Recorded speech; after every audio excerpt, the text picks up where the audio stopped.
వక్రతుండ మహాకాయ సూర్యకోటి సమప్రభా నిర్వాంగన కురు దేవాయం సర్వకార్వేషు సర్వదం సర్వవిఘ్నం హరం దేవం సర్వవిఘ్నువర్జితం సర్వసిద్ధి ప్రదాతారం వందేహం గణనాయకం ఏకదంతం సుర్మకర్మం గజవక్రం చతుర్భుజం పాసంసదారం దేవందాయ కాణిపాకవర సిద్ధి వినాయకం.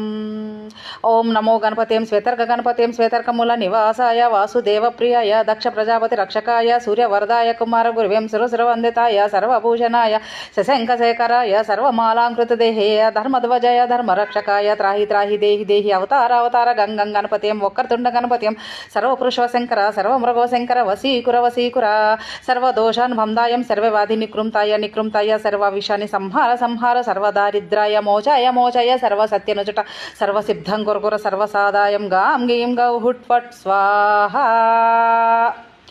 ఇది వినాయకుడికి సంబంధించిందండి. ఈ శ్లోకాన్ని అయితే కొంచెం బట్టి రోజు చదువుకోండి. ఇంకా శుక్లం భరధరం విష్ణుం శశివర్ణం చతుర్భుజం అయితే అందరికీ ఇంకా వచ్చిందే. ఇంకా గాయత్రి మంత్రం వచ్చేసి ఓం భూర్భువస్వః తత్సవితుర్వరేణ్యం భర్గో దేవస్య ధీమహి ధియో యో నః ప్రచోదయాత్. ఓం